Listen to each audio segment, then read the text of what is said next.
Let's talk about a guy that we need to not hear each other to discuss, and that would be Josh Allen, the quarterback of the Buffalo Bills, who, after a slow start last night, turned it around and got it done for the Buffalo Bills. It was persistence. It was not giving in to this idea that maybe it's not their night. You know, that's a sign of a great team. Every once in a while, you have a team that's doing well, and then they stumble into a game where it's just not going so easily, and it just kind of becomes a self-fulfilling prophecy, Chris. And the next thing you know, you've lost the game. The Bills woke up when they needed to. They found a way to pull away from the Steelers. And yes, the Steelers, to their credit, tried to make it interesting. But it just became clear the longer that game went on that the Bills were the better team Sunday night. And I think we're starting to come to the conclusion that the Bills may be the better team, period. That the Steelers were living on borrowed time for too long. It finally caught up with them last Monday against Washington. It continued last night against Buffalo.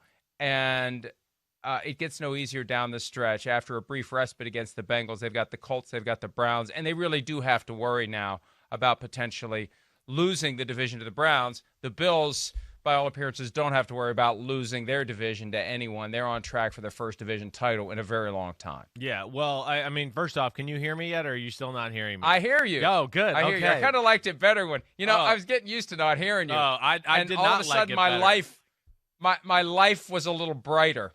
Good. Oh, thanks. Thanks. Yeah, good. I got to to see enjoy you on 2 a Monday minutes. morning too. You're great. Hi. Great. I was actually panicked because I was like, how the hell is this going to work if he can't hear me?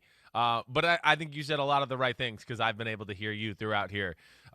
You're right. It's two teams trending in two different directions too. We've kind of just seen Pittsburgh, hit that plateau and is kind of fighting through that moment in the year right now where, yeah, we're not playing our best football. We've kind of hit a lull. And how do we get our mojo back?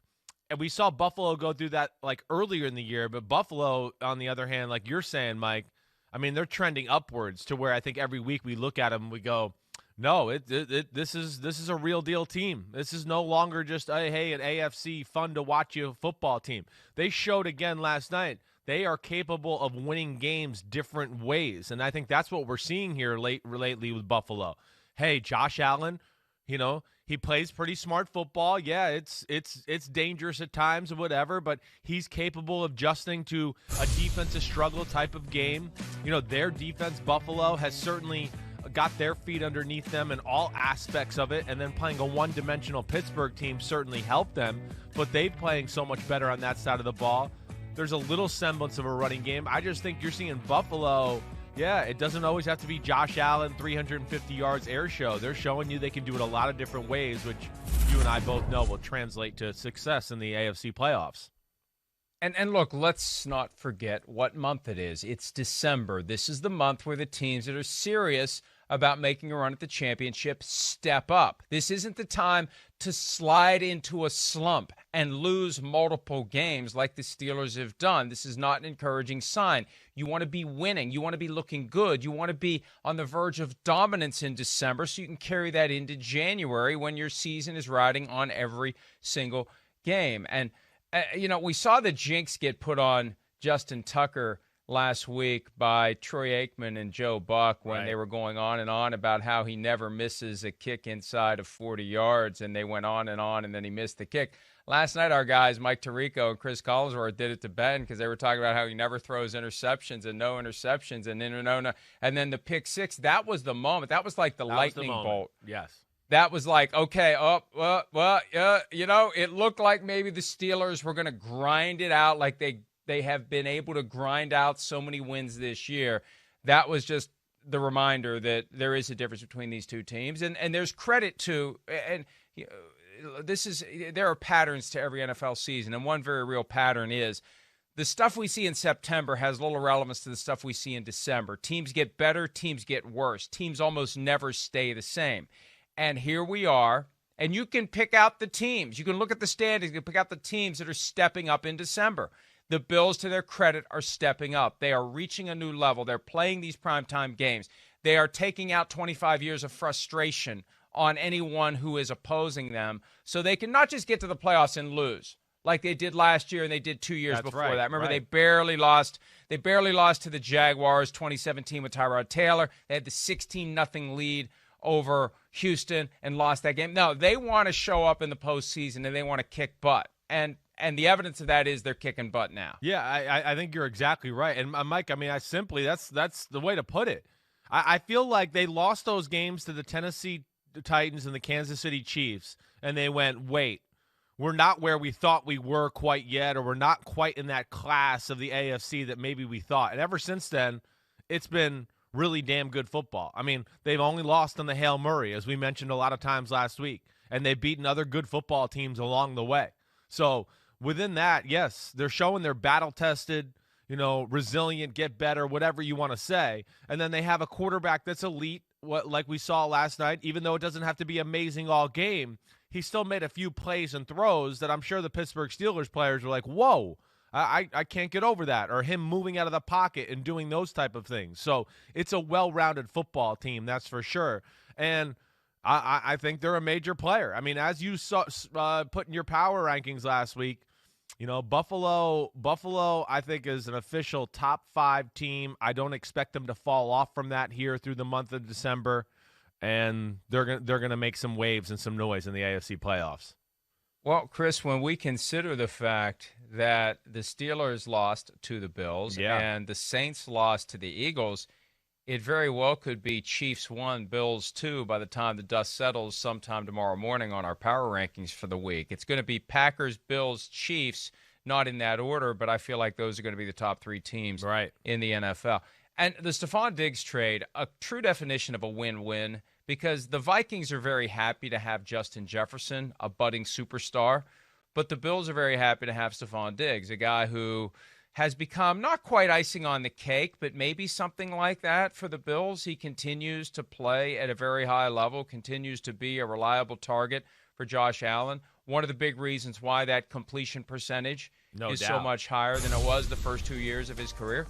Well, if you don't have weapons, it's hard to be an efficient and effective quarterback. I mean, look at that. Targeted 134 times, 100 receptions, 1,167 yards, 5 touchdowns, and having a great season with the best quarterback he's ever played with by far in his career. Well, I don't know. All due respect, Kirk Cousins. I don't want to say by far. Just say the best quarterback that he's ever played with in his career in Josh Allen. And that's one of the reasons why the Bills are getting it done, because, the running game really isn't all that impressive for Buffalo. This is what Josh Allen can do. That's what's making that offense go. Yeah, that's right. It's all framed around Josh Allen. They're just going to run the ball just to keep you honest, make your linebackers have to respect it a little so they can throw a play-action pass behind those guys from time to time. But Diggs is phenomenal, Mike. And I think the beauty of him within the fit of that offense and Josh Allen is really like Stephon Diggs is one of those guys where there is no weakness to his game. He really is a well-rounded football receiver. I know we've talked about this in the past, but we see everything every game. He can do the over-the-middle Julian Edelman, Wes Welker stuff in the New England type offense, because that's what they're running there in Buffalo. But he's also a game changer in the fact that you can line him up outside and just say, go, turn on the afterburners and run by that guy.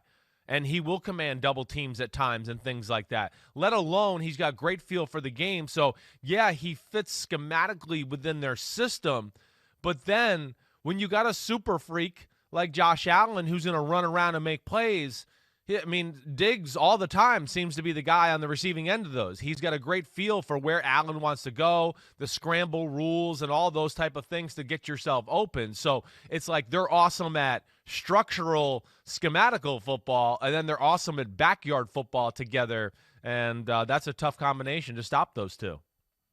What do you think changed from the first half to the second half for the Buffalo offense? Was it just persistence, or was there something that you saw that was different in what the Bills were doing? Well, we know the pick six, like you mentioned, turned the tides of the momentum of the game a little bit. But to me, this is, and I knew we were going to talk about Pittsburgh at some point, but this is my little fear of Pittsburgh. Mike, I mentioned it last week a little. Like the initial emotions of the football game kind of go away, and okay, now it's late second quarter, third quarter, and yeah, that's the time when guys start to get a little tired, and that natural start intensity of the game starts to wear off. The offense settles in, And we've seen this a few times from the Pittsburgh Steelers throughout the year, where all of a sudden the pass rush isn't quite as effective. We saw Josh Allen in the second half a lot of times sitting back there, buying time, moving when he had to, but not under duress. And then that Steelers secondary is good, but it's not special. It's just a solid, good secondary. You know, it looks great at times because it's had a great pass rush to help it out, but it's really not. And I think that's what we saw there. And I think it's the second week in a row. And I think it's a number of games this year where we go, man, Pittsburgh hasn't been able to put this team away. Well, they found two teams this last 2 weeks, but it's a little of that all year. Whether you go back to, Carson Wentz early in the year and Deshaun Watson and the Denver Bronco game, same type of thing. But I do think that was what jumped out to me, Mike, about the difference between the first half and the second half with the Buffalo Bills offense versus that Steelers defense. Both teams do not have the balance that you need to be effective in January when it comes to run versus pass. We talked about the Bills.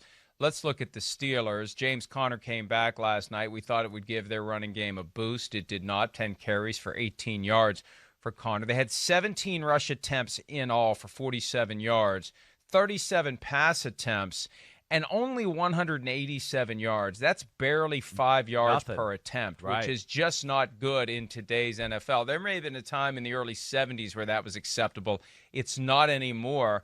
And so they have not even begun to solve their problems. And look, this game was close long enough that they had a chance to establish the running game.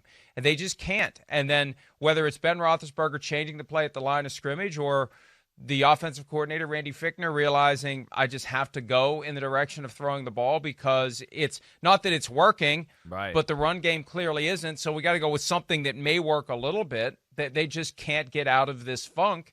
And it had kind of a snowball effect last night. The various flaws of the Steelers on both sides of the ball just gradually revealed themselves until you woke up at one point and said, there's no way they're going to win this game. No, I agreed. And you're right. Buffalo's no special running team either, but they got to 100 yards total, as an offense. And, Mike, something that you brought up a few years ago that I think you're totally right. The other thing we can't forget about with Buffalo is when they get in the playoffs, they have that Josh Allen run angle, where they can run the quarterback, and that's going to help their run game out. They're hiding that right now. Pittsburgh, I don't have any hope for it. Their run game's not going to get better. Dropping back, 700 times to throw the football, and then just getting off the line of scrimmage to run block 100 times all year, basically. And I'm just trying to make a point here that it's so pass heavy. I don't expect them to be able to make some turnaround into a good running football team. You see here, the passing yard to rushing yards the last 4 games. That's not going to get it done.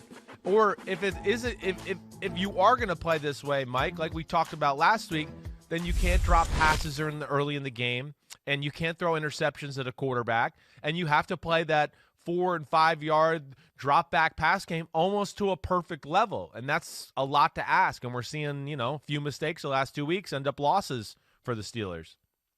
Hall of Fame running back Jerome Bettis had some interesting comments last week to Ed Bouchette of theathletic.com about the importance of commitment to the run game. And it's not something that you can just decide to do in December. It has its roots in training camp and the physicality, the aggressiveness, the mindset. You can't just go say, well, we're going to commit to the run game halfway through the season. No, you either commit to the run game as part of the fabric of the foundation of your team or you don't. And for the 2020 Steelers, the commitment to the run game was not made, and it's too late to rediscover it now. The problem, as the graphic points out, the pass game has not been great the last 4 weeks. Ben Roethlisberger's averaging under 6 yards per attempt the last 4 weeks. Here's Mike Tomlin, coach of the Steelers, who's had many an interesting soundbite this year, talking about the team's offense after last night's loss.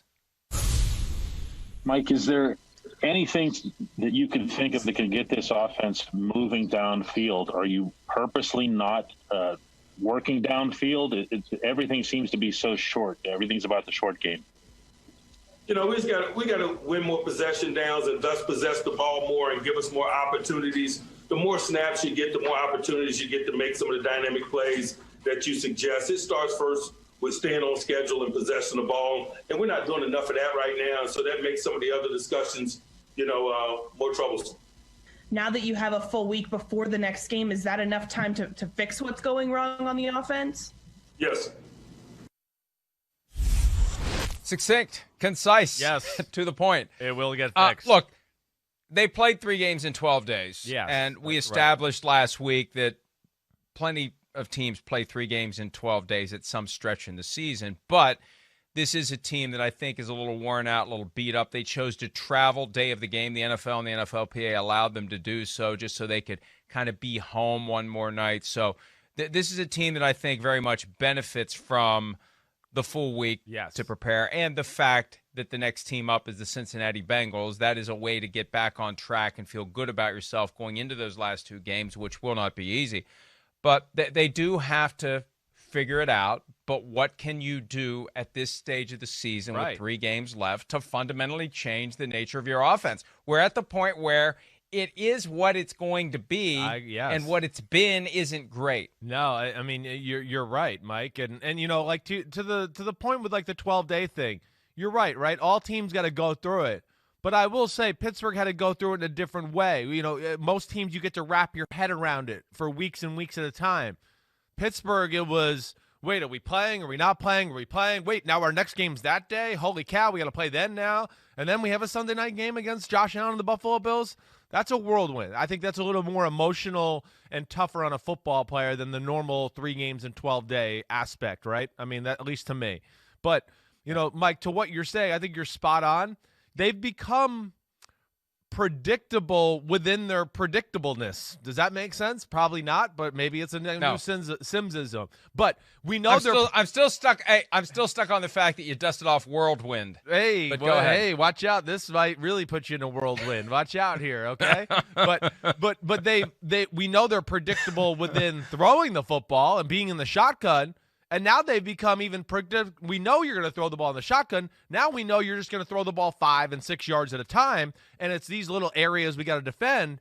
And it's become even more predictable. That's the point of what I'm saying. And you're right, Mike. Like, they're not going to change. They're not all of a sudden going to get an attitude on the offensive line. We saw last week they got down to the 1-foot line against the Washington football team. And all of a sudden they tried to become a running team. And they couldn't get an inch to get in the end zone.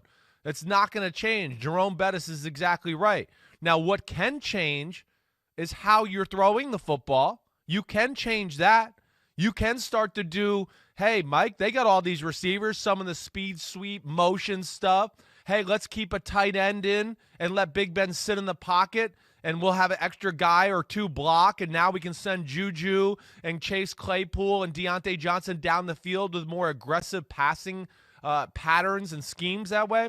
That, to me, is something that, yeah, the run game's lost, but we can add that onto the offense, and we haven't seen that next step. It's just like they were like, hey, the 4- and 5-yard passing game's working. Let's just keep doing it. Let's keep doing it. Let's keep doing it. Well, now it's not working. Everybody's all over it, and you got to start throwing something else at these defense, or you're going to be in big trouble, Pittsburgh. Yeah, if they know what you're going to do, it makes it so much harder to do what it is that you're already struggling to do. And a couple of weird little things with the Steelers before we move on to the next game.